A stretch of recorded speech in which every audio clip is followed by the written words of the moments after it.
പുതിയൊരു വീഡിയോയിലേക്ക് സ്വാഗതം. ആദ്യത്തെ വാർത്ത മുൻ മോഹൻ ബഗാൻ സൂപ്പർ ജയൻസിന്റെ കോച്ചായിരുന്ന ജുവാൻ ഫെറാൻഡോയുമായി ബന്ധപ്പെട്ട ഒരു അപ്ഡേറ്റ് ആണ്. ജുവാൻ ഫെറാൻഡോയുടെ കീഴിൽ മോഹൻ ബഗാൻ മികച്ച പ്രകടനം തന്നെയായിരുന്നു പുറത്തെടുത്തിരുന്നത്. എന്നാൽ കഴിഞ്ഞ സീസണിലേക്ക് വന്നപ്പോൾ അല്പം നിറം മങ്ങിയ പ്രകടനമായതുകൊണ്ട് തന്നെ ക്ലബ്ബ് ഈ ഒരു കോച്ചിനെ പുറത്താക്കുകയായിരുന്നു.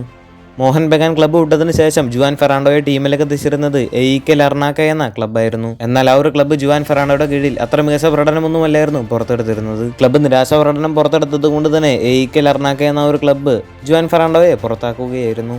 2 വർഷത്തെ കോൺട്രാക്റ്റിലായിരുന്നു ജുവാൻ ഫെറാൻഡോയെ ആ ഒരു ക്ലബ്ബ് ടീമിലേക്ക് എത്തിച്ചിരുന്നത്. എന്നാൽ സീസൺ പാതിയാകുമ്പോഴേക്കും ക്ലബ്ബ് കോച്ചിനെ പുറത്താക്കുകയായിരുന്നു. അടുത്തൊരു വാർത്ത കേരള ബ്ലാസ്റ്റേഴ്സുമായിട്ട് ബന്ധപ്പെട്ട ഒരു അപ്ഡേറ്റ് ആണ്. കേരള ബ്ലാസ്റ്റേഴ്സ് ആരാധകരെല്ലാം അലക്സാണ്ടർ കൊയ്ഫ് എന്ന ഫ്രഞ്ച് താരത്തിന്റെ വരവിനായി കാത്തിരിക്കുകയായിരുന്നു. അങ്ങനെ ഇപ്പോൾ താരം കേരള ബ്ലാസ്റ്റേഴ്സ് ക്യാമ്പിലെത്തിയിട്ടുണ്ട്.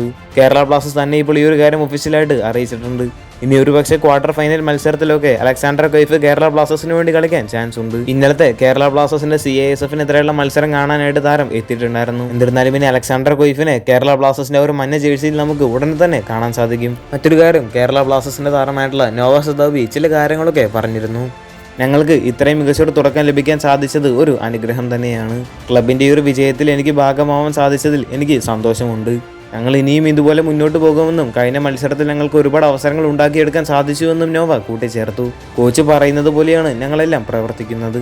ചില മത്സരങ്ങളിൽ നമുക്ക് നേരത്തെ ഗോൾ സ്കോർ ചെയ്യാൻ സാധിക്കും, എന്നാൽ മറ്റു ചില മത്സരങ്ങളിൽ ഗോൾ സ്കോർ ചെയ്യാൻ സാധിച്ചെന്നും വരില്ല. ഇന്നലത്തെ മത്സരത്തിന് ശേഷം നോവയുടെ വാക്കുകൾ ഇങ്ങനെയായിരുന്നു. ഇന്നലത്തെ ഒരു വിജയത്തോടെ ഗ്രൂപ്പ് സിയിലെ ഗ്രൂപ്പ് ചാമ്പ്യൻസ് ആയിരിക്കുകയാണ് കേരള ബ്ലാസ്റ്റേഴ്സ്. ഈ ഒരു വീഡിയോയുമായി ബന്ധപ്പെട്ട നിങ്ങളുടെ അഭിപ്രായമൊക്കെ താഴെ ഒന്ന് കമന്റ് ചെയ്യുക.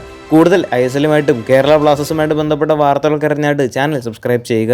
അടുത്തുള്ള ബെൽ ഐക്കൺ ഓൾ ഓപ്ഷൻ ചെയ്യാൻ മറക്കരുത്. അടുത്തൊരു വീഡിയോ ആയിട്ട് നമുക്ക് വീണ്ടും കാണാം.